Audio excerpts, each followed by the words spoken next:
자, 9번째 썰 한번 가보도록 하겠습니다. 댓글 컨텐츠고 영상 제목: 우리나라는 전세계 나라에 비해 비정상적으로 자영업자가 많습니다. 나라에서 창업자가 남발하니까 너도 나도 장사 차리는 거죠. 라는 영상에 달린 댓글입니다. 너무 많죠, 우리나라가. 자영업자 너무너무 많아요. 근데 하나같이 다 뻔한 자영업이에요. 다 뻔한 자영업. 뭐 특별한 자영업에서 우리나라 보면 자영업자 많은데 종류는 그렇게 많지 않아요. 그렇지 않나요, 여러분? 보통 동네에 있는 게 뭐예요? 보통 호프집, 그리고 맥주집, 고깃집, 그리고 뭐 편의점, 카페. 흔히 예상할 수 있는 겁니다. 우리나라가 보면 하는 사람 많은데 종류는 그렇게 많지 않아요. 우리가 충분히 예상할 수 있는 거예요. 충분히 예상할 수 있다는 얘기는 돈만 있으면 충분히 덤빌 수 있는 그런 겁니다.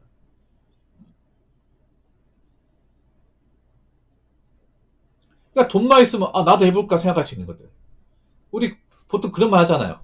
그냥 지나가다 커피 있으면 나도 조금 해볼까? 이런 생각하잖아. 그렇죠? 근데 주변에 이제 자영업 하는 사람도 있어 물어보면 하지 말라고 하죠. 내 꼬라지 난다고. 특히나 요즘에는 자영업 하는 분들이 직장 다니는 분들보다 더 힘들어요. 더 힘들어요. 왜냐하면 지금 잘 되는 곳이 별로 없습니다. 잘 되는 곳이.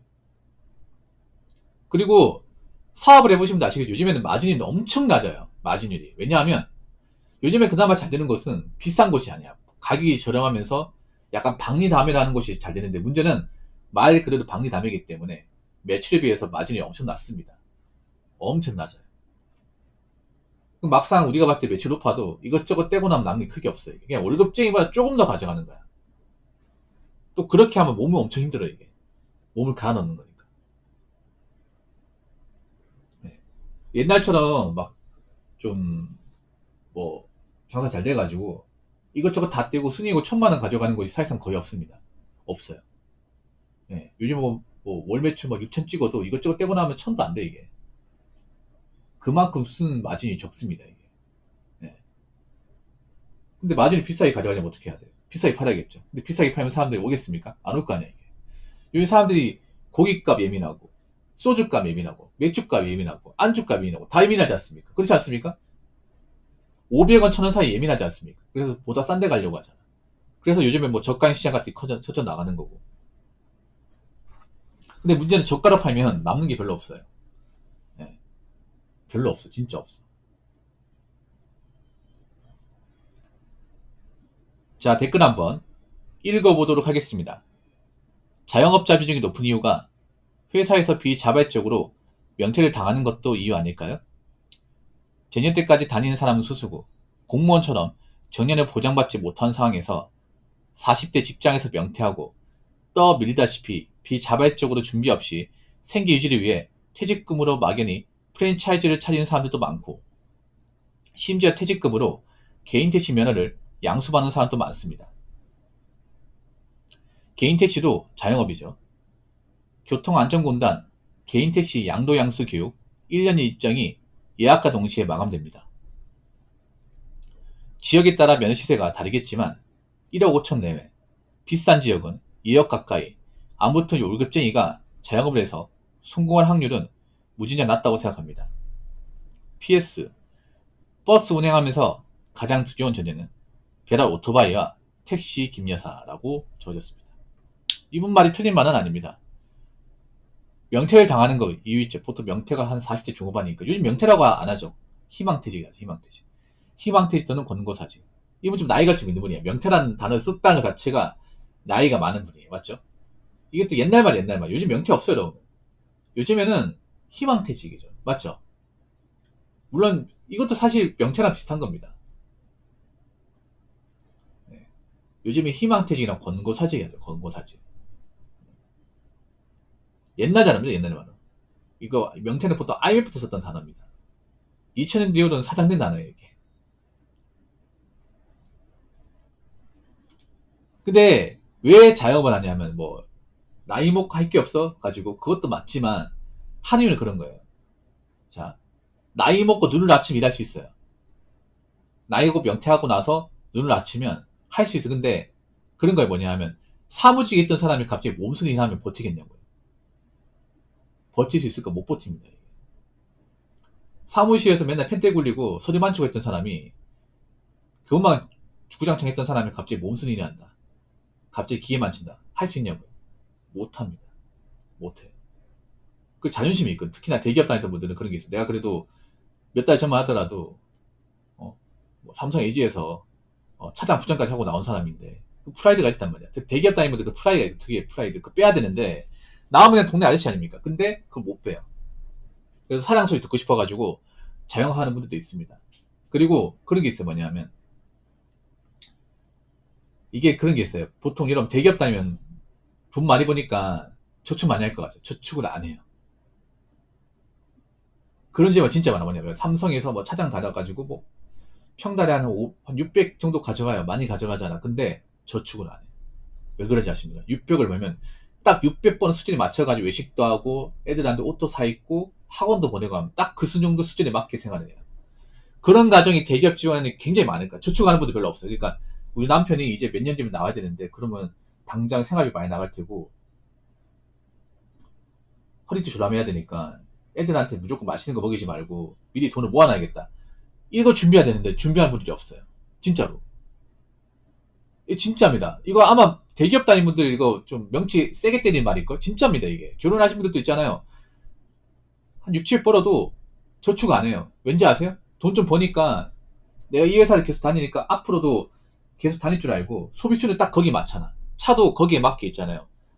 차도 그냥 할부로 뽑는 거야. 왜냐 어차피 월급 많이 받으니까 할부로 내면 돼. 그래서 일부러 차를 무리하게 뽑아요. 뭐 카니발이나 아니면 이제 좀 중대한 차 있잖아. 그랜저 같은 거 뽑아. 일시불 사는 게 아니에요. 할부로 사요. 할부로 사면 80만 나가겠지. 괜찮아. 어차피 600 보니까. 할부금 내고 아파트 대출금 갚고 아파트 대출금 한 150에서 2만 나가니까 관리비 내고 그럼 300 넘죠. 이것만 해도. 근데 이걸로 애들 학원 몇 개 보내고 한 번씩 애들한테 치킨 시켜주고 예. 네. 그리고 한 달에 한두 번씩 여행도 한번 갔다 오고 한 번씩 바캉스 갔다 오고 가족여행 한번 갔다 오고 와이프도 이제 어디 사람들 만날 때마다 이제 옷 사입고 화장품 몇 개 사고 그러면 진짜 남는 게 없어요. 진짜라니까 이게. 그래서 대기업 다니면 막 돈을 많이 버니까 많이 벌 것 같죠? 아니에요. 소비를 딱 거기에 맞춰버려요. 그런 분들 많죠, 통님. 막상 정말 집꼬리쳐 막히는 분도 없어요. 대기업이면 나름의 어떤 그런 품위 유지가 있단 말이야. 그러면 내가 대기업 다니는데 막 그냥 저렴한 옷 입고 그냥 싸구려 옷 입고 그냥 뚜벅이 가는 사람들 있냐고. 잘 없단 말이에요. 근데 대기업을 내가 영원히 다닐 수 없잖아요. 어차피 다녀봤자 15년에서 20년 사이입니다. 그렇죠? 15, 20년 사이 대부분 다 나와. 다 나온다니까? 그러면 내가 이 생각을 해야 돼. 내가 지금 대기업 다니고 있지만 내가 이 대기업 몇 세까지 다니고 있으면 이 대기업 다니는 동안 내가 모을 수 있는 돈을 벌 수 있는 총량이 얼마나 되면 내가 고정적으로 얼마 쓴다고 했을 때 모을 수 있는 돈의 양이 얼마일까 이거 생각을 해야 되는데 그 생각을 안 해요. 아프죠, 김통님. 막상 그 생각 들어. 나오고 나서 알게 돼. 나오고 나서 이제 내가 밖에 나오고 나서 알게 되는 거야. 내가 왜 이거밖에 없지? 왜 집이 전부야? 왜 이렇게 대출금이 많아? 나 분명히 돈을 적게 번 게 아니고 그래도 나는 오래 다녔는데 이렇게 얘기하시는 분들이 많아요. 그러니까 자영업을 하는 거예요. 만약에 원하는 목도 있으면 그래도 그 돈까지 생계 유지하면서 좀 쥐어짜내감 생활이 가능해. 근데 그게 안 되니까 자영업을 하는 거예요. 왜냐? 내가 600, 700 벌던 그 수입을 유지해야 되거든. 맞잖아요. 막 대기업도 다니는 사람이 갑자기 현장 가서 유치해 벌겠냐고. 절대 못 벌죠. 그렇지 않습니까? 그러면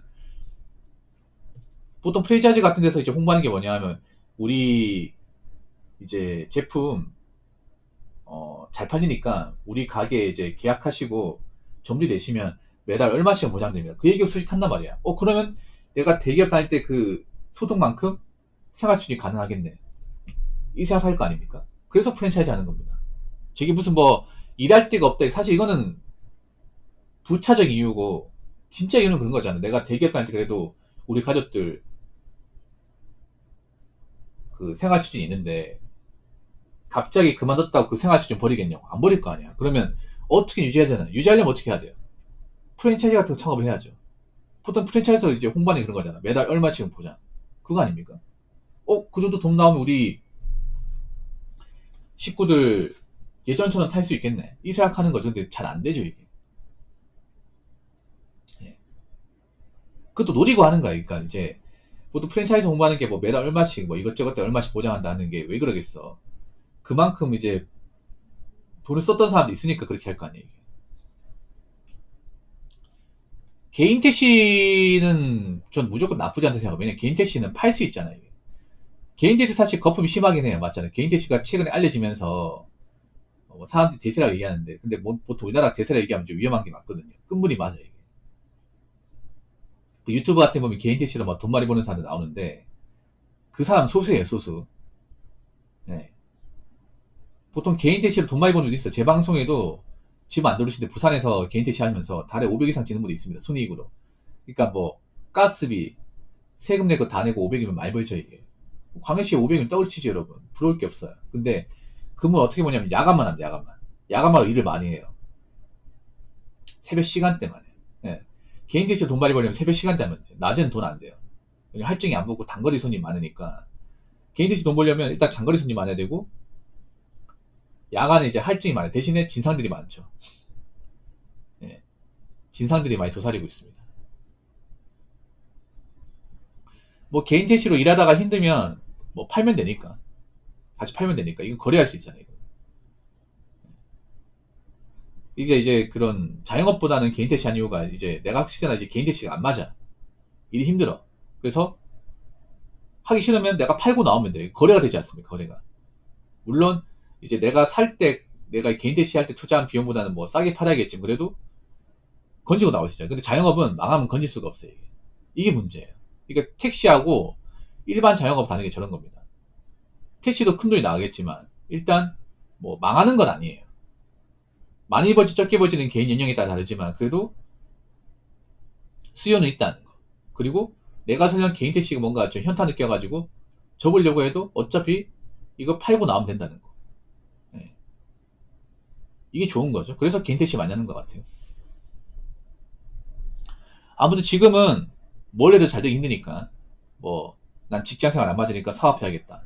이딴 맘 먹지 말고 그냥 직장에 짱 박히시기 바라겠습니다.